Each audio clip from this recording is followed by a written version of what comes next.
Alors, je parle avec Hippolyte Rémy, Hippolyte, ou Hippo, tout simplement. Et on se connaît déjà pas mal de temps. Et on s'est rencontrés à Moscou. Et aujourd'hui, il va partager une expérience incontournable, incroyable avec nous.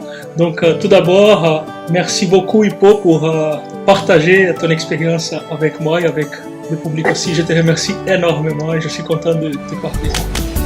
Plaisir partagé, hein. C'est vrai que je n'ai pas hésité à répondre positivement à ton offre et effectivement ça me fait très plaisir de partager cette expérience avec toi et avec ton public. Voilà. Bon, on va raconter déjà alors qu'est-ce qui s'est passé. Hippolyte est parti de la Russie, de Moscou précisément, vers la France à pied. C'est cela, oui. C'est bien ça, Hippo. Ouais, c'est bien ça, ouais. 3 mois et demi, 98 jours pour être précis, de Moscou à Épinal, la ville d'où je viens, là où mes parents vivent. Donc Épinal, dans les Vosges, dans le nord-est de la France. Et pourquoi? Qu'est-ce que tu as arrivé croiser l'esprit pour ça? Ouais. C'est la première question. Pourquoi, Hippolyte? Pourquoi? C'était déjà... Pourquoi ou pour qui? Je ne sais pas. Pardon? Pourquoi ou pour qui? Pourquoi? C'est vrai qu'on y reviendra. Pour qui? Moi et moi seul. Moi, vraiment, c'était uniquement pour moi. Alors pourquoi? C'est un projet qui a mûri déjà depuis de longues années. À savoir que là, donc j'ai fait ça à l'issue de mon master, mais que ça fait déjà depuis ma première année d'études, où en fait j'étudiais à l'époque, c'était la biologie, donc là j'étais plutôt en master sciences politiques, mais à l'époque, ma première année, je l'avais fait en biologie, où j'ai vite réalisé que c'était un sujet d'étude qui au final, je vais dire, ne me convenait pas vraiment, où j'étais pas vraiment à ma place, j'étais un peu perdu.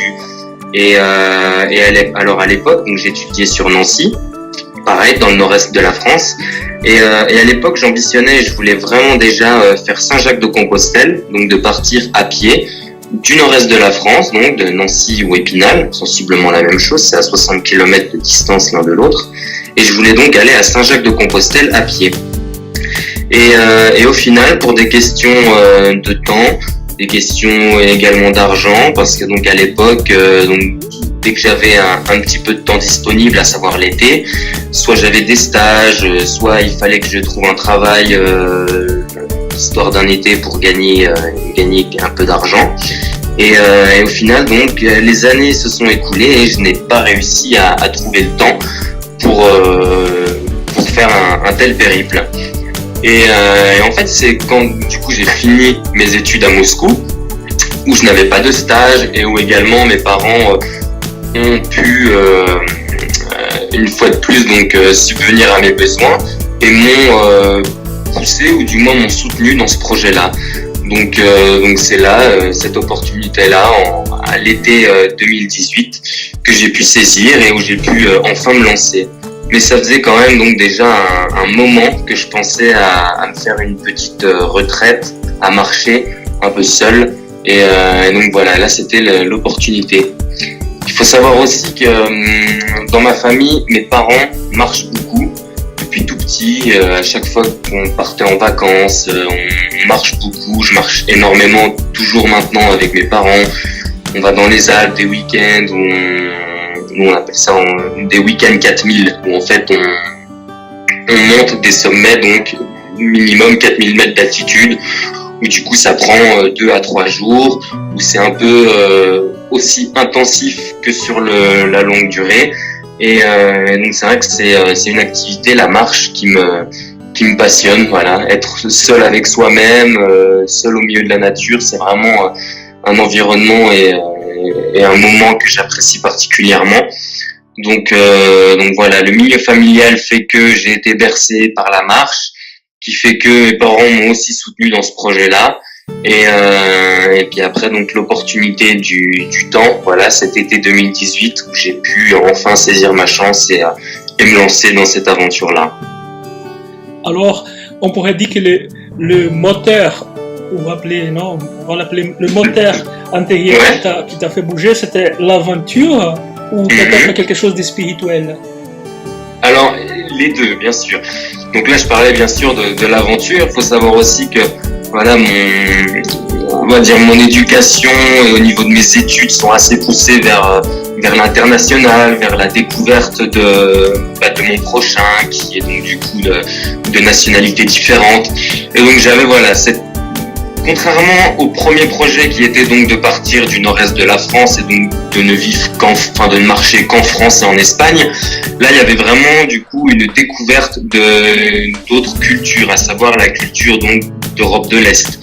Et donc effectivement il y avait donc ce projet-là de découvrir de nouvelles cultures, de nouveaux états d'esprit, de nouveaux paysages, car je ne connaissais pas du tout les paysages d'Europe de l'Est, enfin du moins nord-est. Et donc il y avait voilà ce moteur-là, comme tu dirais. Mais effectivement, tu as bien raison, la méditation était également une source d'inspiration et ça m'a également permis de me lancer, car ça fait maintenant plusieurs années que je pratique la méditation à travers notamment le Qigong, la méditation pleine conscience. Et effectivement, je voulais également me faire voilà une petite retraite en solitaire, une petite quête spirituelle. Comme dirait d'ailleurs Robin S. Sharma dans son livre, parce que j'ai aussi beaucoup lu pendant ce trip, un livre qui m'a beaucoup plu, c'est The Monk Who Sold His Ferrari, donc de Robin Sharma, le moine qui vendit sa Ferrari. Et il utilise un bon terme pour dans son bouquin, mais que je trouve peut également s'allier à mon expérience, c'est The Spiritual Odyssey of the Self. Voilà, c'est un odyssée, une quête un peu spirituelle du soi.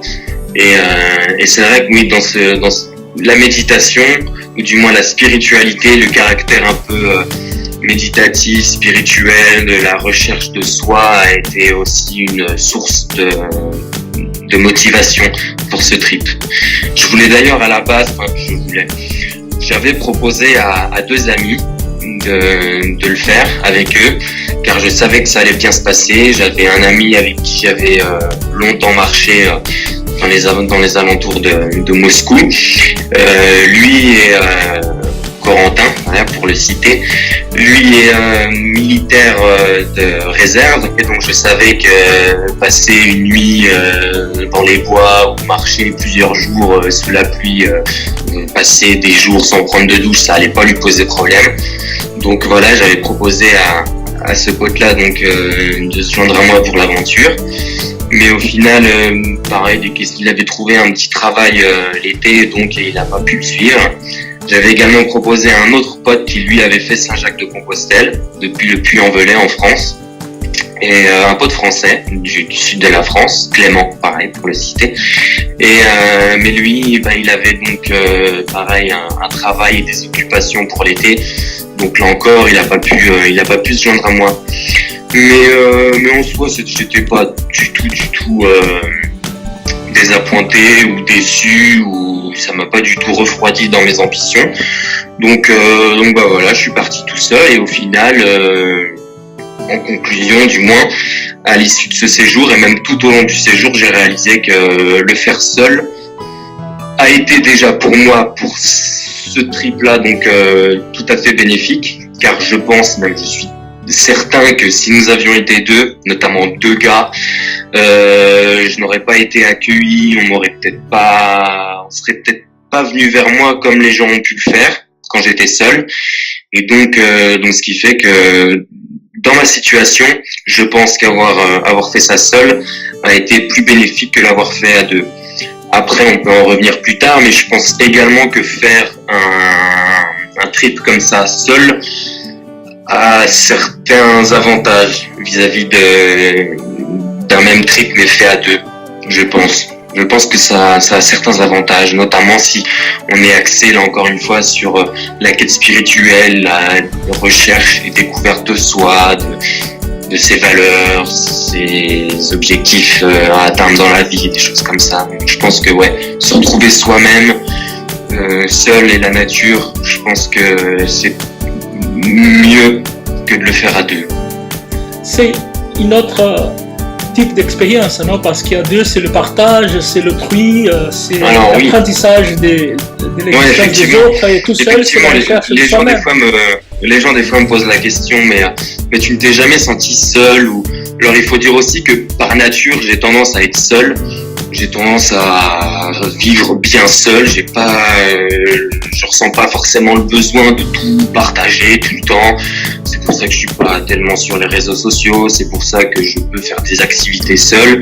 Et des fois, c'est vrai que dans la vie de tous les jours, certains proches s'étonnaient de voir que je puisse faire des activités, juste aller marcher seul, aller en ville, se promener seul, aller au resto seul ou prendre un café tout seul. Juste aujourd'hui, c'est ça aussi, je pense, que les gens arrivent pas, et c'est pour ça aussi qu'on voit de plus en plus de gens, dès qu'ils sont tout seuls, ils sortent le téléphone pour faire X ou Y chose, mais je pense que les gens aujourd'hui n'arrivent plus à accepter leur solitude, n'arrivent plus à accepter le fait qu'au fond, ils sont seuls et alors ils doivent tout le temps partager leur soi-disant bonheur ou leur quotidien sur des réseaux sociaux divers et variés. Mais voilà, je pense que les gens aujourd'hui ont un problème avec eux-mêmes parce qu'ils n'arrivent pas à s'accepter, ou du moins à accepter le fait que dans leur tête ils sont tout seuls et qu'au final, la vie de tous les jours, ce que tu fais, les gens n'ont pas grand-chose à foutre, quoi. Donc tu partages, mais au final, est-ce que les gens en ont quelque chose à faire que t'as mangé au resto, t'es allé en vacances, voilà. Donc moi, je n'avais pas ce besoin-là de partager.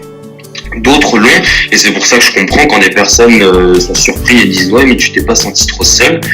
Il faut dire aussi que j'ai rencontré tout au long de mon parcours des gens formidables qui m'ont vraiment accueilli, avec qui j'ai pu échanger énormément, et du coup au final je me faisais cette réflexion pendant ce trip, c'est que au final j'étais jamais tout seul.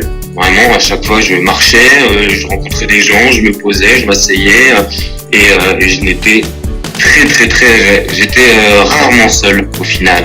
Du moins, je ne me suis jamais senti seul, et je ne l'étais jamais. Voilà. Donc ouais, après la solitude, mais effectivement, je pense que, je ne dirais pas que, je me corrigerais en disant que faire un tel trip seul, c'est mieux qu'à deux. Non, peut-être pas, mais effectivement, ça dépend du moins de la personnalité et de ses choix et de ses besoins. Je pense que c'est une autre expérience. C'est tout simplement une autre expérience. C'est une autre expérience. Il y a des choses que deux personnes auraient pu vivre que je n'ai pas vécues, et vice versa, voilà. Et après, effectivement, peut-être des fois partager un moment. Il faut aussi dire que, j'ai même fait donc ce petit trip là sans téléphone. Voilà, je me suis dirigé avec des cartes et à la boussole pendant 3 mois et demi, et ce qui fait aussi donc que je n'ai pas pris de photos. Voilà, j'ai 2 photos que des gens ont prises, que des gens que j'ai rencontrés ont prises et qui m'ont envoyé. Donc voilà, j'ai 2 photos, mais sinon le reste, voilà, ça reste dans ma tête. Et alors effectivement, il y a des fois quand je me posais, notamment le soir, ou dès que j'arrivais, qu'il y avait un paysage magnifique, et où plusieurs fois, l'idée m'a traversé l'esprit de tiens, c'est dommage, j'aurais pu partager, parce que ce paysage-là, en plus de ne rester que dans ma tête, non pas sur un téléphone ou non pas sur une photo papier, voilà, ce moment-là, cette image-là du paysage, ou du moins des gens et des sourires des gens que j'ai côtoyés, ne resteront que dans ma tête et dans ma seule tête, et non pas l'esprit d'un collègue à moi qui aurait pu m'accompagner. Mais ça ne me mine pas pour le coup. Pour autant, je trouve qu'il y a du positif aussi à ça, que au moins mon souvenir, c'est le mien, et puis je n'ai absolument pas de frustration à ce sujet. Tu sais, par exemple, quand on pense à nos activités de tous les jours, il y a des moments, par exemple, des moments intimes, non? Par exemple, le sexe, non? C'est un moment intime. Pour donner un exemple, on n'envisage même pas de faire des photos. C'est-à-dire, il y a des moments où la douche, c'est-à-dire, il y a des moments qui sont intimes, qui nous appartiennent. Et donc, peut-être, non, je joue un peu avec les possibilités. Peut-être Et le fait de ne pas prendre le téléphone ou quelque chose, un appareil photo par exemple, c'est que c'était un parcours intime, non? Dans le sens que ça t'appartenait à toi, ce n'était pas quelque chose à partager pour faire le... Voilà, ce n'est pas for Facebook, non? Dans le sens de l'exhibitionnisme, non? Ouais, alors c'est vrai que en tout cas d'ailleurs c'est super intéressant ce que tu dis là sur les côtés des moments intimes qu'on vit avec soi-même, tel le sexe pour certaines personnes, ou la douche, ou des choses comme ça. C'est vrai que je n'avais jamais songé d'ailleurs, ouais, c'est une bonne idée, j'avais jamais songé. Et oui, alors on peut penser ça aussi, que ce trip-là était donc... voilà, moi et moi seul, mais effectivement, je rejoindrais plus ton deuxième point, à savoir qu'en fait, je déjà ne ressentais pas le besoin de le partager, et en fait, ouais, j'en avais pas non plus l'envie, parce que, au fond de moi, je pense vraiment que les gens s'en fichent, quoi.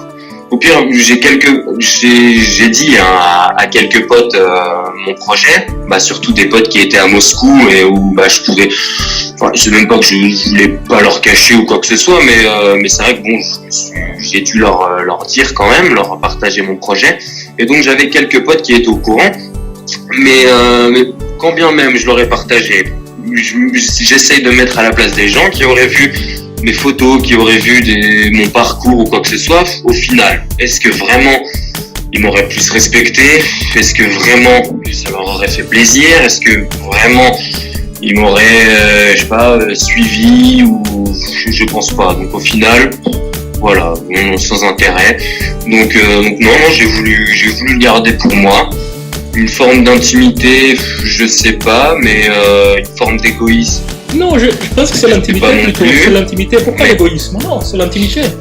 Peut-être c'est aussi, inconsciemment, c'est quelque chose politique, non? Politique entre guillemets. C'est-à-dire, dans un monde on a besoin de montrer, par exemple, dans les réseaux sociaux tous les jours, voilà, qu'est-ce que je mange, qu'est-ce que je fais, où est-ce que je suis au restaurant, voilà. Et donc là, c'est une façon de détacher de tout ça, non, de chercher l'essentiel, les choses simples, non? Il y avait peut-être également, ouais, quand tu parles également de politique, il y avait, oui, aussi entre guillemets, je dis politique, politique de vie, voilà.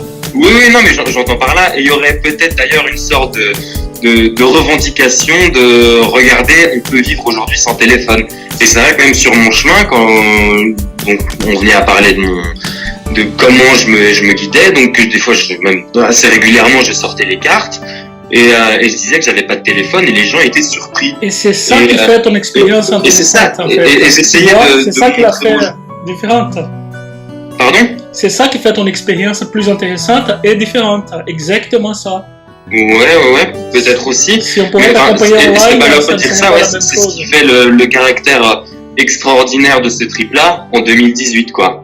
Parce que effectivement, à l'heure d'aujourd'hui, c'est quand même vivre sans téléphone pendant une journée, c'est quand même assez hors du commun. Vivre une semaine, c'est extraordinaire. Et vivre un mois, c'est juste inenvisageable.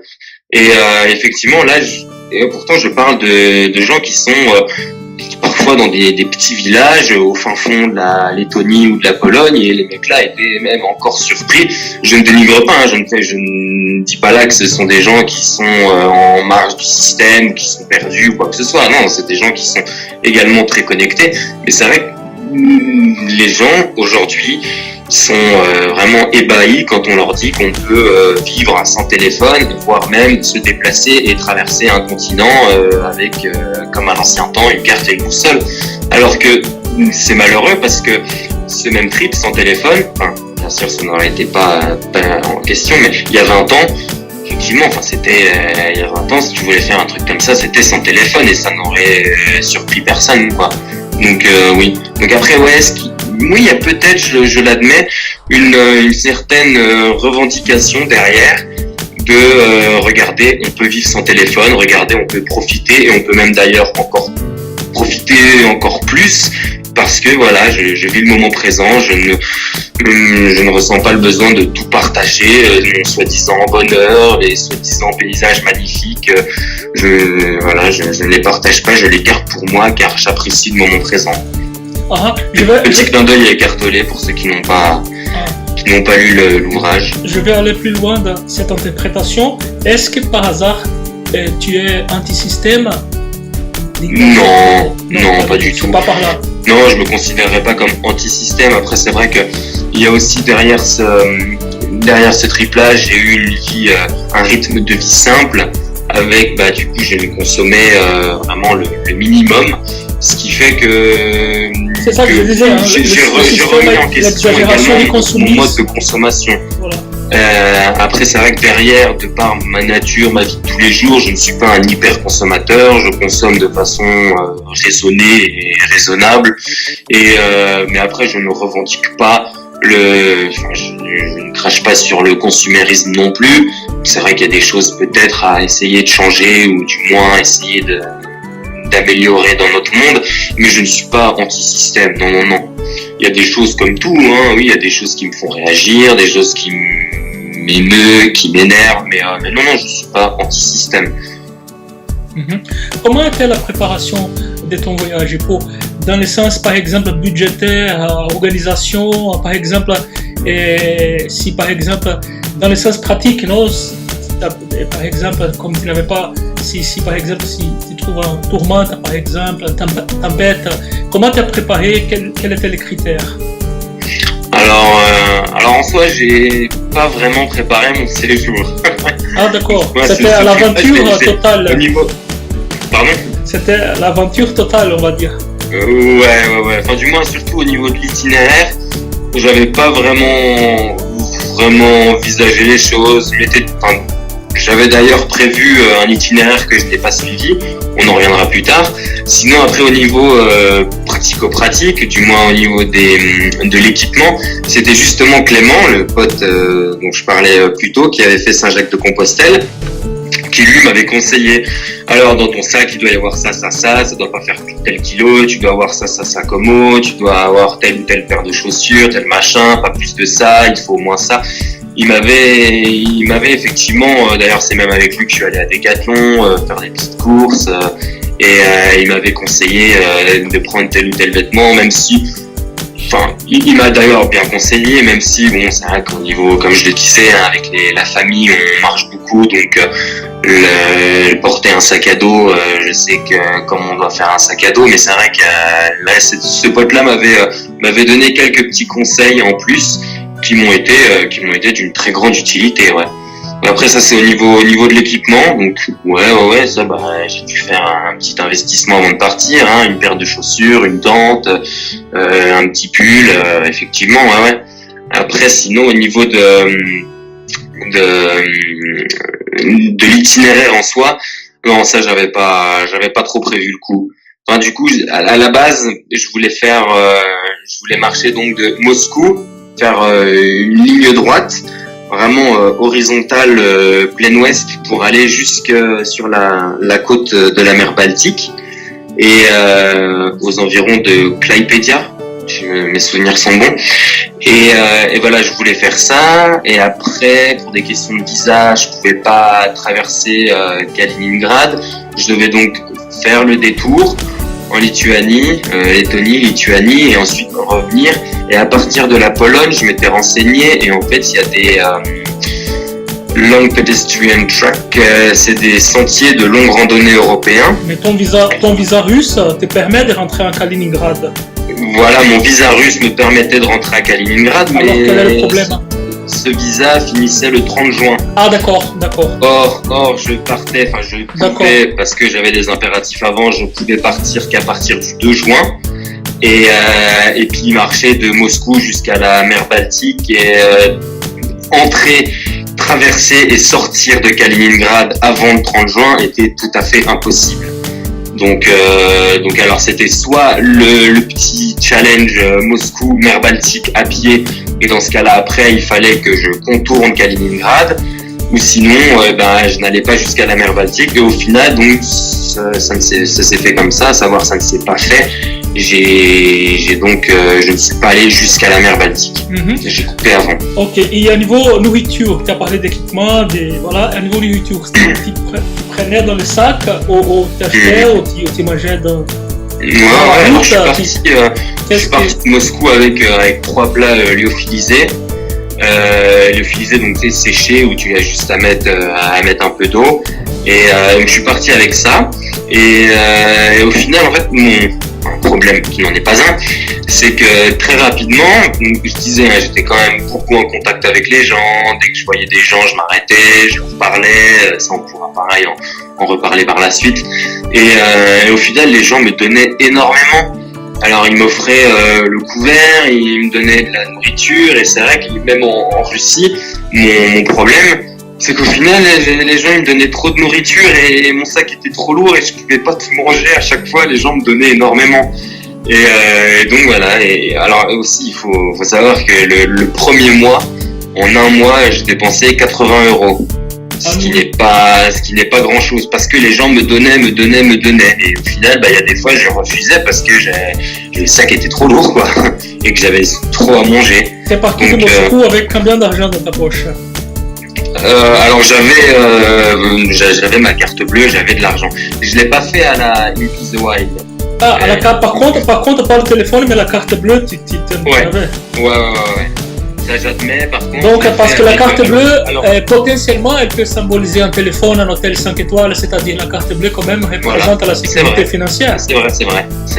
J'avais quand même comme esprit, genre, remettre en question le confort, avec effectivement, donc vivre sous la tente, manger simplement, manger d'ailleurs froid, de la salade, et c'était pas les repas chauds tous les jours.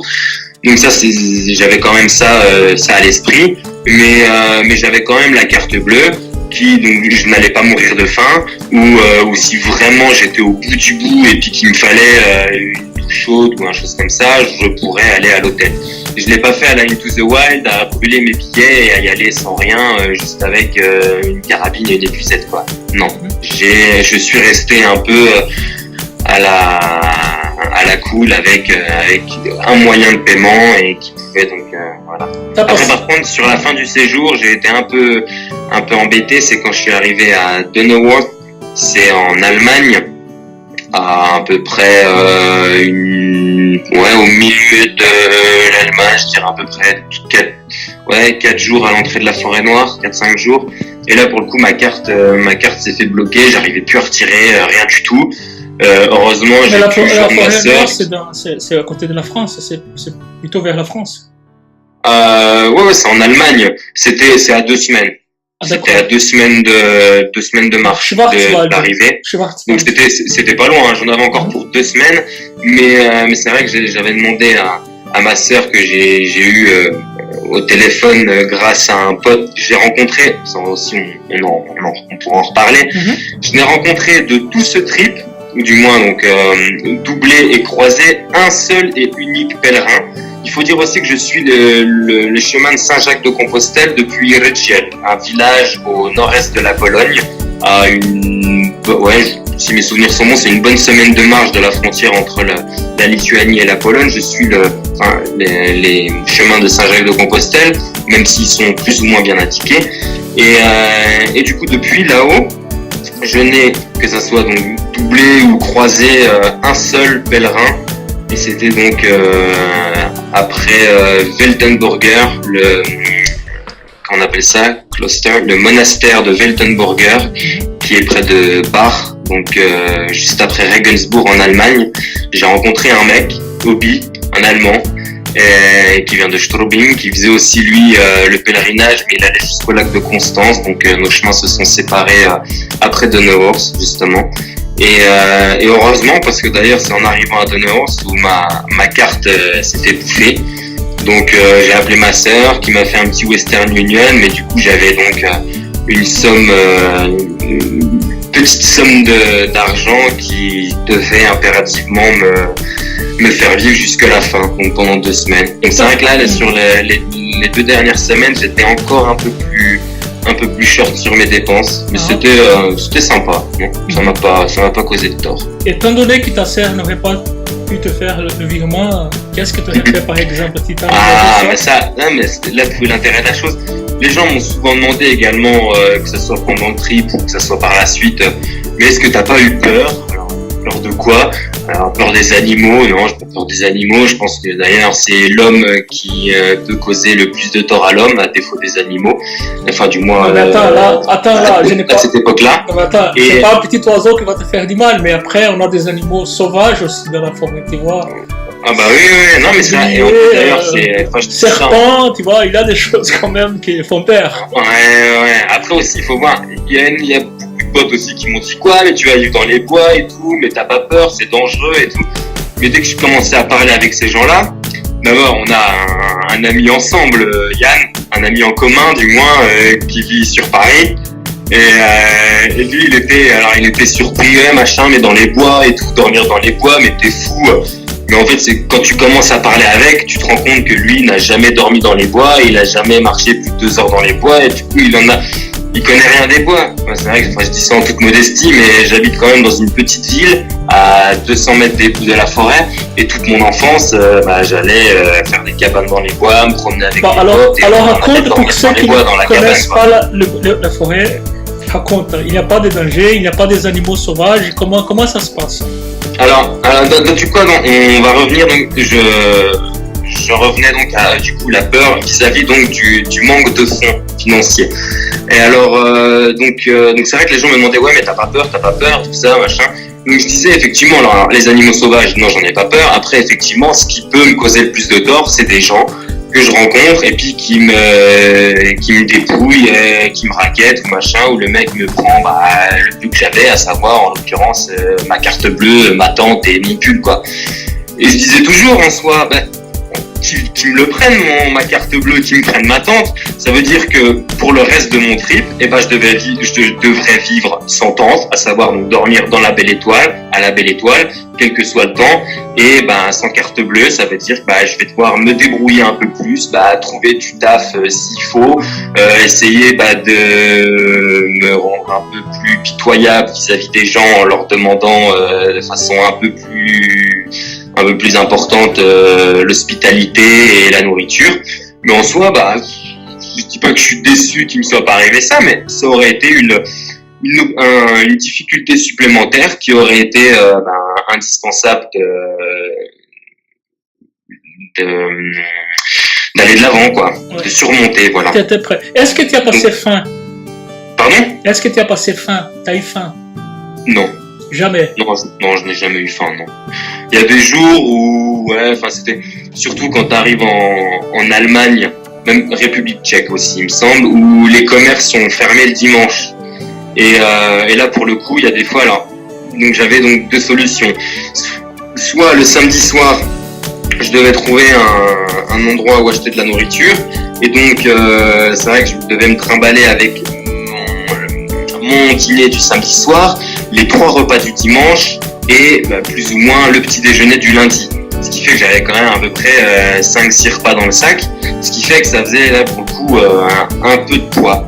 Et donc alors il y avait donc soit cette solution là, soit la solution où je mangeais un peu moins, et effectivement le dimanche c'était pas gros repas de famille quoi, c'était je mangeais mon petit bout de pain, mon petit bout de gruyère, et puis c'est bon.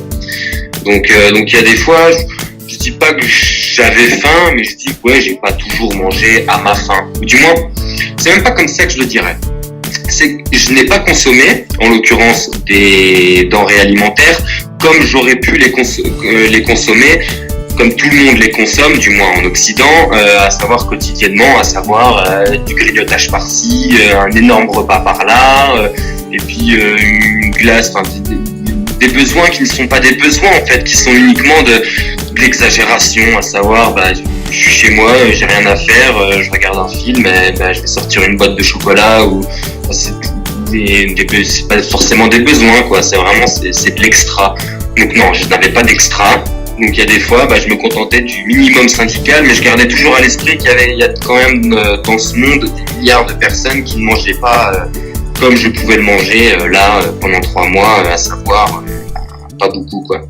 Je gardais quand même à l'esprit que même dans ma tente, même à manger froid, un concombre et une tomate, j'avais quand même une tente, et j'avais quand même un concombre et une tomate, et il y a des milliards de personnes sur cette planète qui n'ont même pas ça. Donc quand tu penses comme ça, il peut t'arriver que du bonheur. Hein. Bien sûr. Et dans le sens... par rapport à ton poids, on parlait de la nourriture, est-ce que tu as perdu du poids à la fin parce que c'est une dépense énergétique énorme, non? Tu es un peu plus musclé. Qu'est-ce qui s'est passé avec ton corps à la fin du parcours? Je me semble pas avoir perdu de poids, car une fois encore, j'ai mangé comme il fallait. Donc c'est vrai que oui, c'était quand même un peu assez éprouvant. J'étais cassé de partout, hein, j'avais eu mal. Franchement, il y a des moments, c'est très difficile quand même. Hein. Marcher longtemps, ça veut dire que à partir de 24 heures de marche, tu commences à avoir des ampoules. Les 2 premières semaines, t'as des ampoules, t'as les pieds en sang, c'est pas facile. Puis tous les jours, tous les matins, tu remets la paire de chaussettes plus ou moins sèche, plus ou moins dure vis-à-vis du sang et de la transpi séchée. Enfin, c'est pas trop glamour. Et du coup, c'est dur. Alors ça, c'est les ampoules, ça dure les 2 premières semaines. Après, ça se fait. Et après, du coup, c'est les tendons d'Achille, les 2, qui sont bien gonflés. D'ailleurs, au pic que j'avais rencontré, là, c'était très intéressant parce que moi, du coup, j'étais presque sur ma faim. Hein. C'était en Allemagne. Donc, j'avais déjà fait une bonne partie. Moi, j'avais plutôt plus grand-chose. Enfin, c'est les hanches, j'en reviendrai après. Et lui, pour le coup, ça faisait 6 jours qu'il marchait. Et lui, il avait donc les tendons d'Achille super enflés. Et c'est vrai que ça m'a fait... c'est méchant de dire ça, mais ça m'a fait plaisir. Et ça m'a fait sourire, du moins, de voir la détresse qu'il vivait, à savoir la même que j'avais vécue plusieurs semaines auparavant. Donc ouais, effectivement, les ampoules les 2 premières semaines. Ensuite, les tendons d'Achille, pareil, pendant... au moins 2 bonnes semaines, après les genoux, devant, sous les rotules, derrière, et après depuis Prague, et c'est vraiment ce qui m'a le plus gêné, c'était les hanches, où je sentais vraiment que ça soit au niveau adducteur, au niveau fessier, au niveau de la cuisse, des hanches, j'avais vraiment des 2 côtés des grosses douleurs, ouais, qui m'ont accompagné de Prague jusque la fin. Après, il y a bien sûr des mal de dos, parce que t'as un sac, j'avais un sac qui faisait, j'ai pesé à la fin le sac. Je l'ai pas pesé à l'aller, après j'avais des livres aussi que j'ai lu pendant, c'est vrai que j'en ai quand même repris aussi pendant le trip, mais à la fin du coup, sans les livres, sans eau, sans nourriture, j'avais un sac de 15 kilos. Ce qui est en soi trop. assez lourd, ouais. Quand même. Il y a des gens qui disent que c'est trop lourd.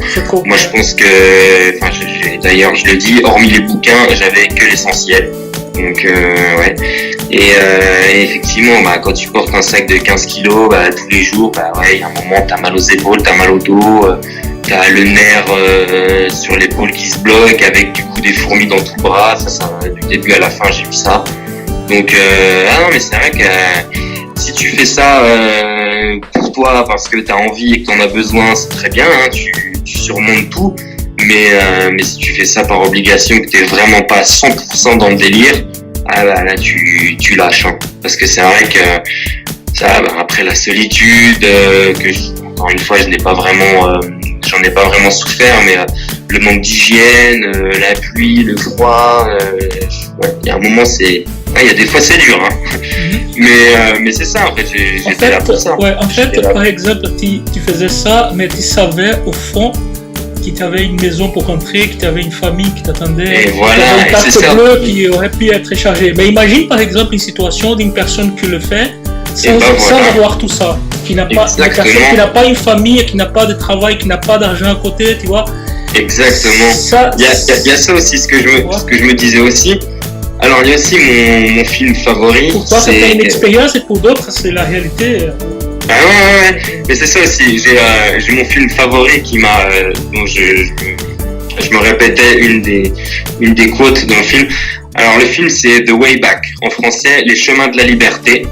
C'est un film de Verre. C'est le producteur qui a fait The Truman Show. Et en fait, c'est un film tiré d'une histoire vraie qui narre la vie donc de prisonniers d'un goulag en 1942 qui ont réussi à s'échapper de ce goulag-là en Sibérie, qui ont traversé à pied la Sibérie, la Mongolie, tout le désert de Gobi, qui ont traversé l'Himalaya pour arriver en Inde, soit un trip de 6500 km. Cette histoire, enfin du moins ce film est tiré d'une histoire vraie.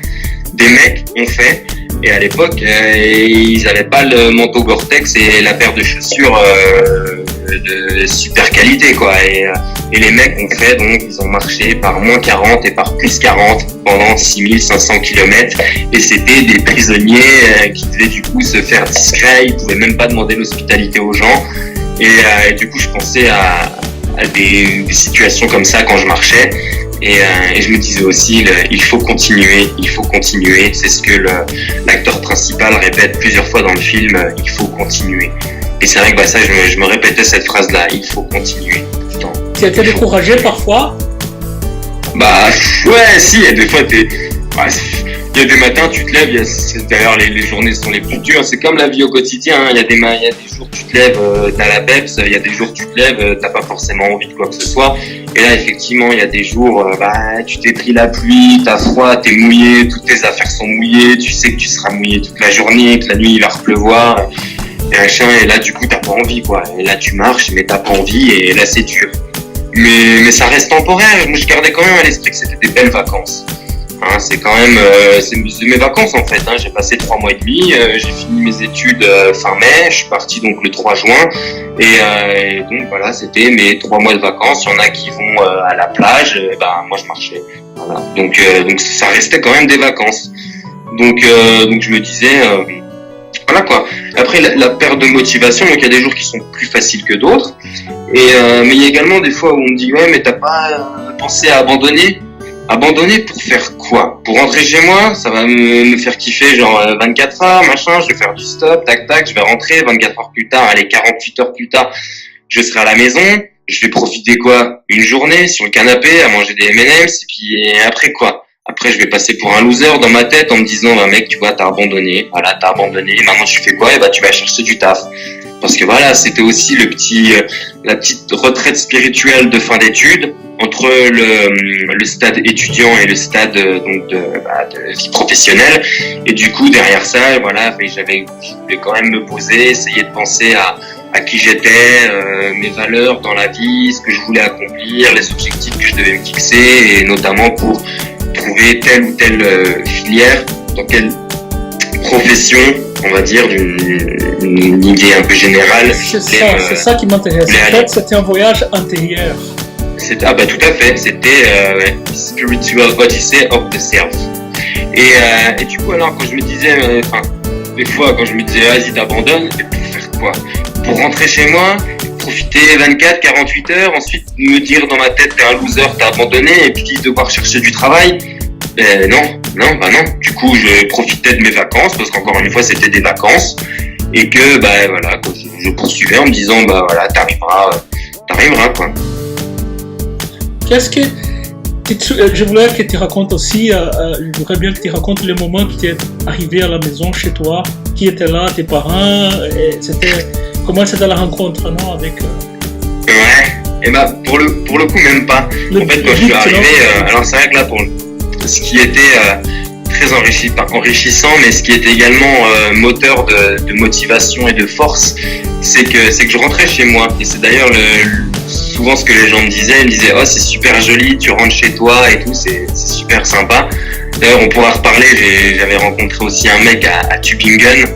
D'ailleurs que les gens, s'ils écoutent, peuvent suivre sur Facebook Run to My Origin. C'est un Français de région parisienne qui a 24 ans, prof de sport, qui a pris une année sabbatique pour aller de Paris jusqu'en Inde en courant.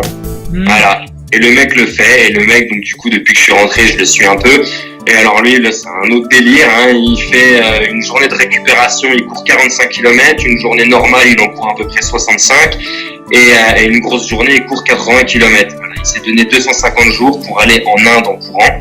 Donc le mec, chapeau. Il est juste obligé de survoler le Pakistan parce qu'il a pas réussi à avoir les visas, c'est un peu tendu. Mais le mec, voilà, court de Paris jusqu'en Inde. Respect à lui, Run to My Origin sur Facebook pour ceux qui veulent voir un petit peu le spécimen.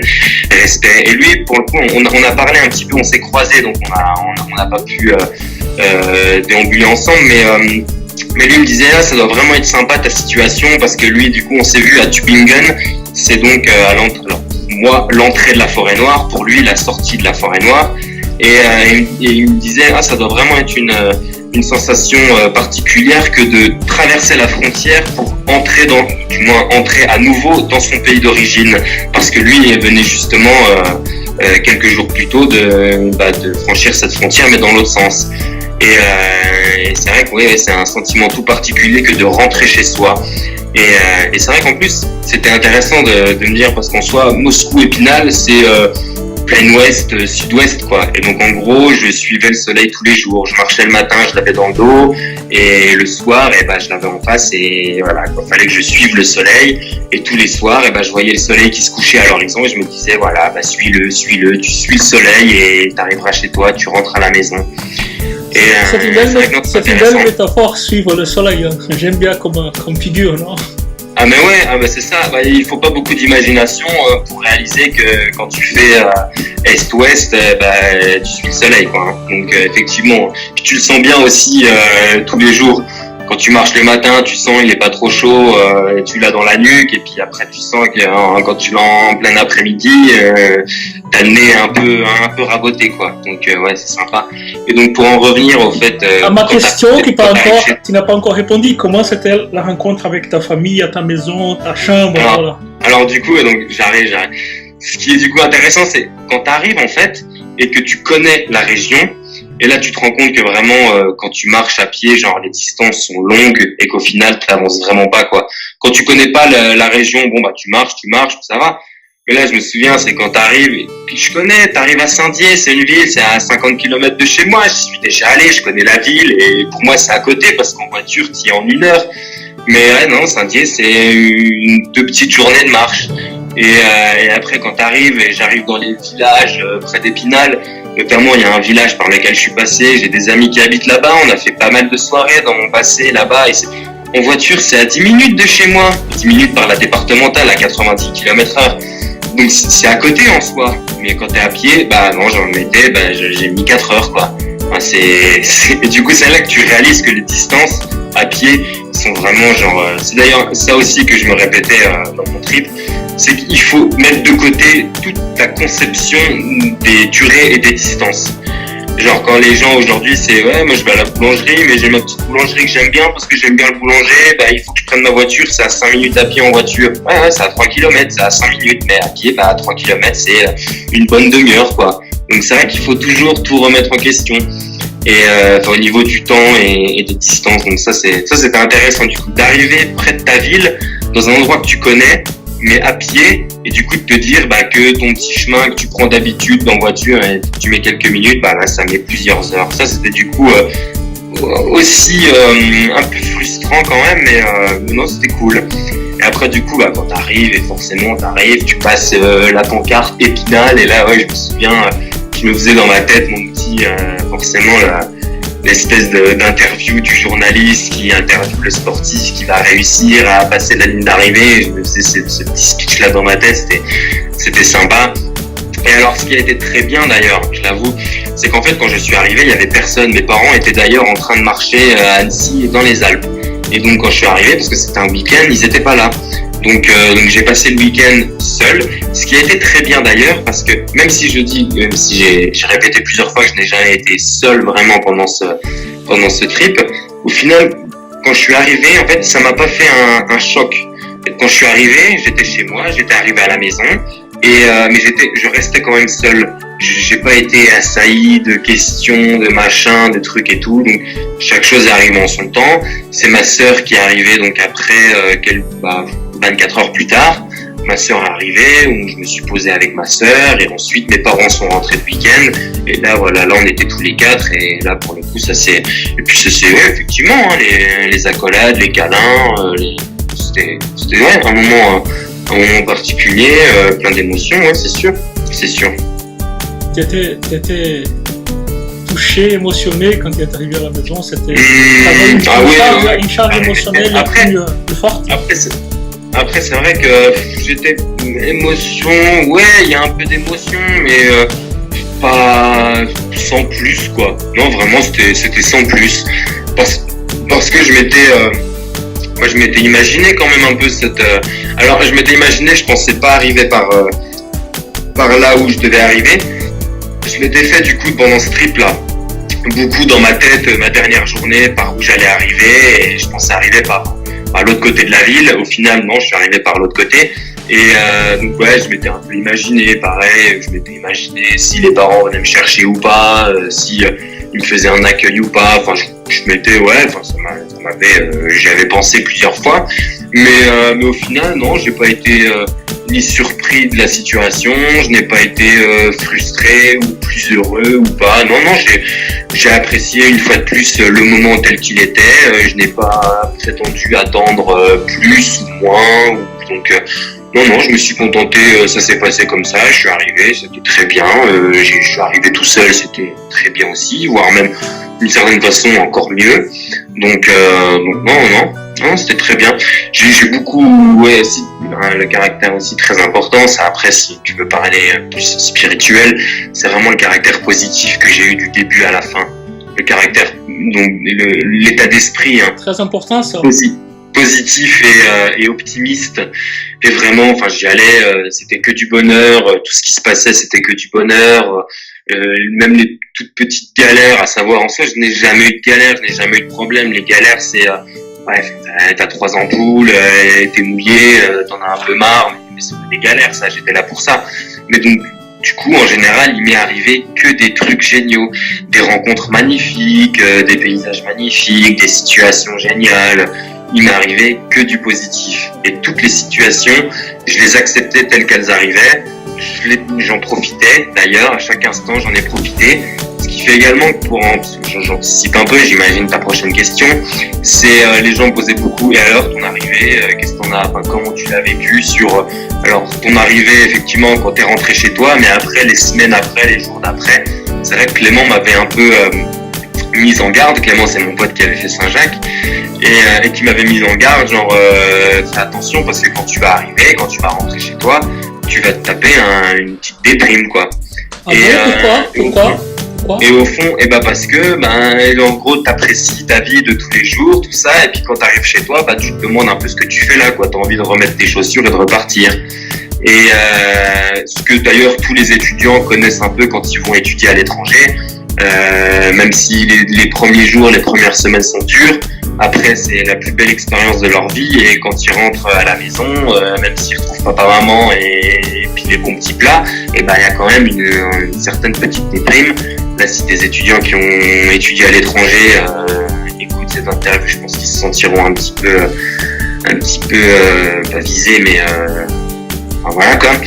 Et donc non, moi j'ai profité donc de chaque instant pendant ce trip-là, et du coup donc j'ai pas été quand je suis arrivé, je n'étais pas ni nostalgique de mon trip, je n'étais pas déçu d'être venu, et puis voilà, donc ce qui fait qu'aujourd'hui je suis toujours très content.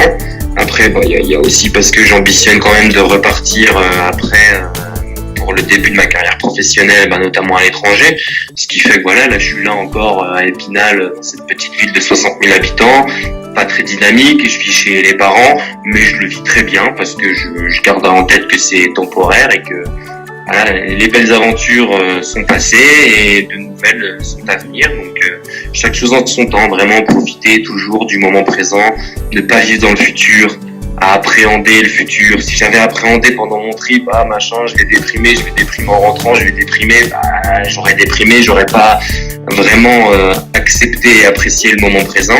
Et si j'avais vécu dans le passé avant, ou si maintenant je vivais dans le passé, écoute, c'était trop bien, faut que j'y retourne. Aujourd'hui, je serais bouffé de l'intérieur, quoi. Donc voilà, accepter vraiment chaque moment. Mm-hmm. Je vais te poser une question un peu, on va dire, métaphysique, non? Parce que, par exemple, prendre un avion de Moscou à Paris, par exemple, cela prend, par exemple, 4 heures, on va dire. Donc, tu as terminé tes études, si tu aurais pris l'avion, par exemple, après 4 heures, tu arrives à Paris, voilà, c'est le passé, mais en fait, ce n'est pas trop le passé, c'est le présent. Est-ce que le fait, par exemple, d'être presque 4 mois en route, de faire ça, est-ce que ça donne l'idée de que, par exemple, ton séjour à Moscou, en Russie, était plus loin, ou plus distant, ou plus dans le passé? Est-ce que ça ferme mieux le chapitre? Non, je dirais non. Non, je pense pas. Je pense pas parce que, comme je disais là, il y a le coup de la conception du temps et des distances qui font que, mais je dirais pas que ça clôture plus. Justement, peut-être pas d'ailleurs. Peut-être à l'inverse d'ailleurs, parce qu'au final, quand tu prends ton avion, tu quitterais justement, tu quittes, bah tu vois bien l'avion il décolle, hop, tu vois l'aéroport qui s'éloigne, tu vois la ville qui s'éloigne, ensuite bah tu vois la campagne, et après tu te rends compte que ben t'as passé la frontière du pays et tout ça c'était très rapidement, en l'histoire de quelques heures, et en l'histoire de quelques heures t'as atterri chez toi, et donc au final je pense que au niveau de le temps étant plus restreint, je pense que tu as une prise de conscience un peu plus grande du coup, parce que bah en une journée, c'est d'ailleurs un peu ce qu'on se dit quand tu quittes un endroit aujourd'hui, vu la qualité des infrastructures, enfin surtout en Europe, c'est bah tu quittes Moscou, tu quittes ton appartement le matin à 6 heures et le soir, en plus moi j'habite une petite ville de Paris, j'en ai encore pour 2 heures de transport, mais au bout de 18 heures grand maximum, je suis dans mon lit chez moi. Donc là pour le coup il y a je trouve une petite amertume, tu vois, un petit pincement de cœur en se disant putain ce matin je me suis réveillé dans mon lit à Moscou, ce soir je m'endors dans le mien en France, tu vois. Là pour le coup je trouve que le changement est grand et que du coup c'est ouais il y a une petite tristesse quoi, la petit pincement de cœur, alors que moi pour le coup bah pas du tout, j'ai pas connu ça, et ce qui fait que non, je pense que justement ça a été fait sur le long terme et qui peut laisser penser que la page de Moscou, parce que c'est mon projet, se ferme, mais la porte ne s'est pas claquée, elle s'est fermée progressivement. Non, pas qu'il se ferme, il termine, c'est différent de fermer. Fermer, c'est quoi? Ouais, mais ça s'est terminé sur une plus longue durée, donc au final tu le réalises moins, je pense. D'accord, donc il n'y a pas de différence entre une façon... Non, bah moi j'aurais plus... Parce que par exemple... J'aurais plus dit le contraire, moi effectivement, ce que je viens de défendre là, à savoir j'ai bien compris. Plus ça va vite, plus tu le réalises, et donc du coup, plus c'est dur quoi. Moi pour le coup, ça s'est fait pendant longtemps. J'ai eu bien le temps de quitter le pays, bien le temps d'en traverser d'autres, avant de bien avoir le temps de rentrer dans le mien pour arriver chez moi. Ce qui fait que je me suis bien fait à l'idée que Moscou c'est loin derrière, au sens littéral du terme. Et puis voilà quoi, le reste approche progressivement. Très bien. Alors, je voulais dire que j'étais différent maintenant, une autre personne. Comme le vin qui a pris un peu de saveur avec un processus. Je ne sais pas, je te connais bien, nous sommes des amis, on a partagé beaucoup de conversations déjà, et je sens qu'il y a quelque chose qui a changé là, tu vois. Ouais. Je ne peux pas te le dire encore, mais... Non, quelque chose d'un... Ouais. Écoute, peut-être. Enfin, je ne le nie pas, effectivement. Je pense que ce voyage était vraiment important pour toi. Il y a quelque chose là que je n'arrive pas à préciser, tu vois, mais il y a quelque chose là de plus.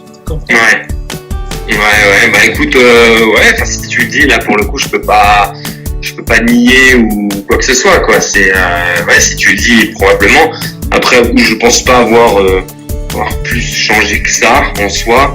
Non, pas changé, mais une certaine, peut-être. Il y a quelque chose de bonheur, de sécurité, de réussite. Tu vois, quand les champions, quand il arrive, comme tu as bien dit, quand il arrive, par exemple, quelqu'un qui gagne une compétition ou un jeu sportif, par exemple, on sent là, tu vois, le bonheur, voilà, le bonheur de la vie de vivre, voilà, les choses. En fait, c'est vrai que quand les gens, quand je raconte mon trip à des gens, et c'est vrai qu'ils me disent, pour la majeure partie d'entre eux, ça fait plaisir ou d'entendre à ta voix que tu as apprécié ce moment, que tu t'en es sorti grandi et tout ça.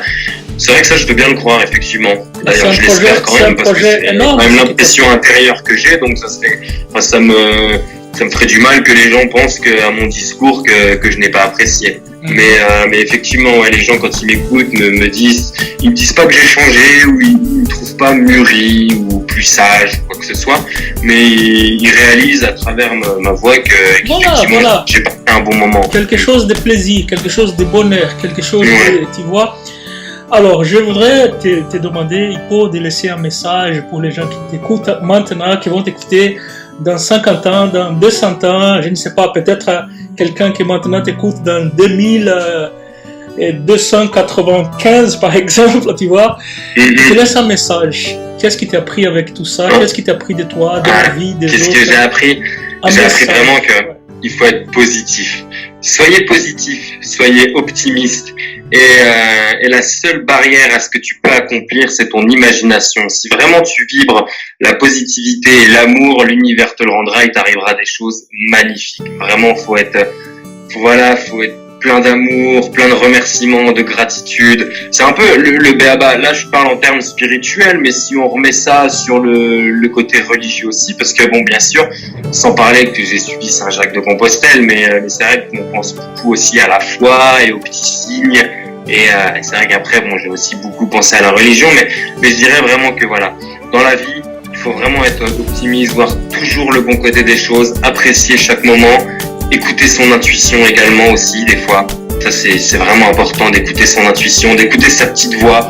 Alors moi je dis ça, je dis la petite voix, il y en a qui vont dire que c'est la voix divine, moi je ne trouve pas, mais voilà ça, et puis savoir se lancer. Il y a un moment, faut arrêter de penser, de trop penser d'ailleurs, arrêter de se fermer. On trouvera toujours des excuses ou des raisons valables pour ne pas faire ça, pour ne pas écouter son cœur ou ne pas vouloir suivre justement c'est ça, c'est ses valeurs et ce pourquoi on vit quoi. Et donc voilà, faut se lancer et puis pas hésiter. Et puis tout est possible, hein. Tout est possible à qui. Il y a des gens quand même qui ont pas vraiment cru en la possibilité de parcourir quelques milliers de kilomètres. Moi, en partant, j'étais sûr que j'allais arriver. Enfin, il n'y avait pas d'autre alternative. C'était comme ça. Je partais, j'allais arriver, j'allais réussir. C'était, voilà. C'est comme ça. Il faut pas hésiter. Il faut pas hésiter. Donc voilà, sur la finalité de la chose et le résultat. Voilà, c'est je vais réussir. Et au final, on réussit quoi. Faut juste avoir envie. Là, j'essaye justement d'appliquer ça, à ma vie de tous les jours, à savoir de trouver un emploi là où je veux, dans le milieu que je veux, mais tout est réalisable. Et quand bien même des obstacles se mettent sur notre route, et c'est vraiment ça d'ailleurs, j'avais eu cette leçon de vie là avant même de partir, mais si certains obstacles se mettent sur notre route, est-ce qu'au final ce n'est pas pour nous faire changer de chemin qui s'avérerait encore mieux pour notre enlightenment, tu vois. Donc ouais, effectivement, ouais. Toujours être positif, vibrer l'amour, être reconnaissant, aller vers les gens aussi.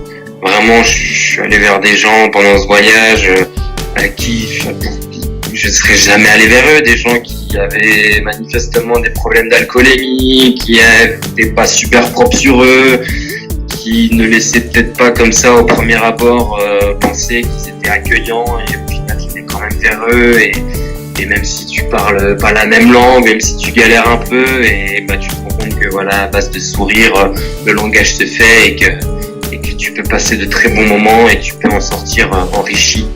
Donc voilà quoi, être positif, se lancer, ne pas hésiter, être sûr de soi, écouter son intuition, ça y est. Ouais. Je pense qu'il y a que ça de rien. Alors, je te remercie énormément, Hippo, pour ça. Au plaisir. Hein. Je voulais te dire. Au plaisir. J'espère que s'il y a des gens qui se posent des questions ou qui veulent, parce qu'il y a toujours, je rencontre énormément de gens qui veulent voyager, mais ils ont pas ça, mais ils ont trop de ça, mais ils ont machin. Alors oui, effectivement, je vais pas remettre ça en question. Moi, il a fallu que je m'achète ma paire de chaussures et ma tente. Il y en a, il faut qu'ils s'achètent leur billet d'avion, leur billet de bateau ou leur kayak. Oui, il y a un moment, il faut peut-être essayer de travailler un peu avant pour gagner un peu des sous, pour pouvoir se financer un peu. Mais ouais, il faut y aller, quoi. Ouais. Hein. Je voulais te dire deux choses. La première, c'est que tu m'as inspiré, parce que vraiment, c'est de l'inspiration, ça. Il a dit c'est que et je suis fier de toi comme ami, parce que vraiment je suis fier de toi. C'est une expérience énorme. Ouais. Il faut beaucoup de courage et de valeur pour la faire. Donc ouais. Écoute, après du coup si je peux, c'est vrai qu'au niveau des lectures aussi qui sont très inspirantes, moi que j'ai beaucoup aimé, j'en avais parlé du coup, Le moine qui vendit sa Ferrari. Ça, c'est un livre que j'ai beaucoup apprécié, vraiment sur la simplicité de vie. Je pense que si je peux conseiller des gens, D'accord, pas de part, je connais pas D'ailleurs, c'est un livre, c'est un best-seller, c'est un livre qui est pas mal connu. Ouais. Bah oui, ouais, mais il est d'ailleurs tout à fait connu. Ouais. Après, c'est vrai que là, tu me proposes, l'alchimiste. C'est vrai que ça, c'est génial aussi, hein, sur le goût. Je n'étais pas proposé, je te l'ai offert, je te l'ai envoyé. Ouais, effectivement. Ouais, tu me l'as envoyé. Et après, il y a ça, et sinon, le Ho'oponopono aussi. Ça, c'est excellent comme état d'esprit ancestral hawaïen, le Ho'oponopono. Basé sur. Celui-là, je n'ai pas eu le plaisir de le lire. Et ben ça, s'intéresser un peu sur ce qu'est le Ho'oponopono. Vraiment Quel drôle de nom. Le problème est pour vivre un rythme de vie sain, apaisé, et vraiment c'est l'essentiel, quoi. Donc voilà, c'est vrai que là, il y a certaines lectures qui peuvent, comme tu le dis, même donner de l'inspiration. Voilà. Est-ce que tu penses à écrire un livre un jour ou non? Pardon? Est-ce que tu penses à écrire un livre un jour, par exemple un journal, un article ou quelque chose Non, j'avoue en soi que je suis pas vraiment littéraire. Comme tu n'as pas fait de photos, tu vois. J'ai lu quelques bouquins là, mais j'avoue que je suis pas un littéraire, je ne lis pas plus que ça, je n'écris pas, voire même pas du tout. Et ce qui fait que, alors que ça soit pendant le trip, je n'ai jamais senti ni l'envie ni le besoin d'écrire, que ça soit pour partager a posteriori ou que ça soit pour me remémorer, je n'ai jamais senti ce besoin. Et même en rentrant, je m'étais dit, parce que j'avais lu aussi quelques petits rapports, quelques petits écrits de personnes qui ont fait quelques voyages comme ça, et je m'étais dit, te prends pas la tête, si t'as pas envie d'écrire, n'écris pas, et si t'as envie plus tard, tu le feras plus tard. Mais du coup, non, j'ai même une fois arrivé, même une fois la petite, comment on dit, l'euphorie apaisée, je n'ai toujours pas ressenti ça, donc j'ai repris un peu. J'ai découvert un site pas mal où on pouvait prévoir, anticiper des futurs voyages, et du coup on peut mettre des notes, tout ça, bref. Et du coup sur ce site-là, j'ai repris mon itinéraire par contre, où j'ai fait ville par ville, tout ça, j'ai repris mon itinéraire, mais sinon après non, je n'ai pas écrit et je ne prévois pas de le faire. Ouais. Je pense qu'il y a des choses qui ont été faites là-dessus. Je pense pas lui offrir quoi que ce soit de plus. Il y a suffisamment d'ouvrages qui ont été faits sur les voyages, la spiritualité, tout ça. Et du coup, je ne pense pas avoir ni l'ambition ni la plume pour offrir encore mieux. Donc non. Non, si des gens veulent découvrir ça, qu'ils laissent les livres à la librairie, qu'ils le vivent par eux-mêmes. Ah bah, tout à fait, c'est un peu comme les photographies, non? C'est chacun a son expérience, son parcours et son voyage. Voilà. Ouais, en plus aussi. Alors bien sûr, il y a, je pense, des sources et des souches un peu similaires, et quand je lis l'alchimiste ou des autres bouquins, il y a des petits moments où je me dis, tiens, ça me rappelle quelqu'un. Mais sinon, chaque voyage est différent, vivez le vôtre, et puis c'est bien. Voilà. Merci beaucoup, Hippolyte. Au plaisir, Yann. Hippolyte Rémy, c'était un plaisir de parler avec toi. Merci beaucoup pour avoir partagé ça et avec moi. Et voilà, je te souhaite plein de bonnes choses, beaucoup de bonheur. À toi aussi. Réussis ce que tu entreprends, et puis voilà, quoi. Fais les choses juste pour toi, pour le monde qui t'entoure. Vraiment, voilà. Plein de bonheur, plein d'amour. Voilà, et pour toi aussi, la même. Et merci beaucoup. Et à la prochaine. Et à la prochaine, Allez.